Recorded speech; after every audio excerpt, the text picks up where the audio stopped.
welcome to the garage.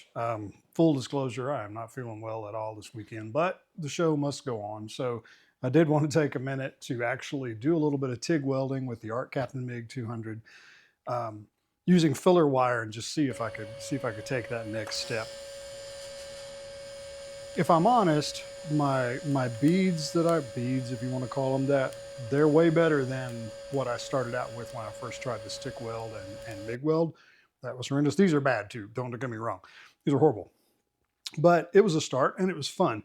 A couple things that I've learned along the way. One is you really do need TIG fingers, as dorky as that may seem. Man, that does get really hot, and this really does help.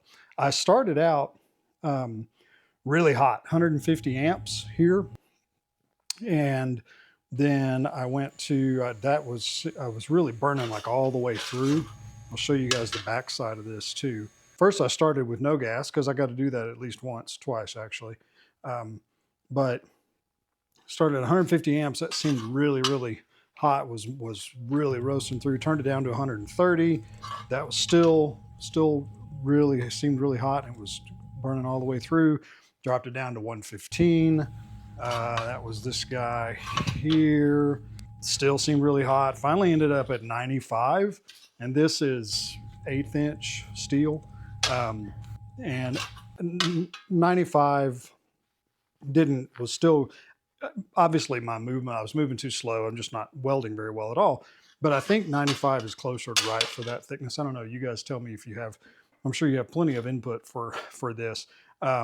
Here I tried to go left-handed, and just because I am left-handed, so I'm not sure which is better to have the torch or the feeder, the welding wire, which hand it should be in. So I tried holding the torch in my left hand, feeding the wire in my right hand. That was a disaster. So I went back to my right hand here, and starting to kind of get somewhat of a groove, somewhat.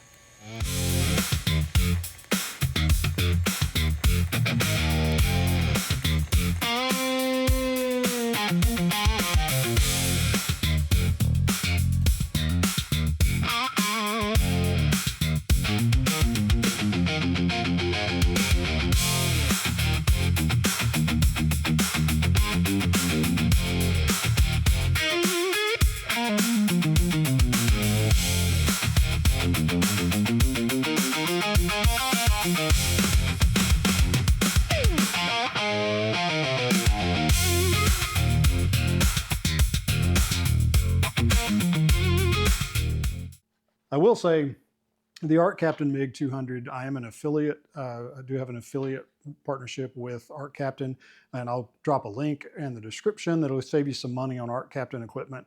But the Mig200, as far as a TIG welder, using it as a TIG welder goes, it's really good, certainly for hobby welders and people trying to learn, because you just turn it on, set your amperage, and go. You don't have to worry about shaping and frequency and all of the other things that are definitely important for TIG welding. But to get started, it certainly will do the trick, and it's really easy to get up and running. You can see in watching the footage of the actual welding that I'm kind of all over the place. I touched the tungsten a few times. I had to get some new tungsten and grind that, and kept sticking the filler material to the plate and just trying to see what I'm doing. It's really kind of fun and super challenging at the same time. But obviously there's all kinds of angles and everything that I've got to get worked out, but it was a start, right? And it was enjoyable. One thing I do kind of like about TIG welding, it's a little bit more of a calming practice. It's quieter. It's not, so, you don't have the loud arc going on, unless you don't turn your gas on. But it's just, it is kind of cool. I can definitely see how it can be really fun, really beneficial, and really hard. Going to take a lot of practice. But I'm going to keep working on it. It's just one of the things that I'm trying to master. At some point, I may actually go try to get some kind of training to learn how to weld. I don't know. It's fun figuring it out on my own. So that being said, I'm gonna go get back to doing some more TIG welding, see if I can learn a little better. Give me a thumbs up if this content works for you. Subscribe to the channel if you want to see more things I've got going on. And other than that, I appreciate you guys watching, and y'all have a great day. See you.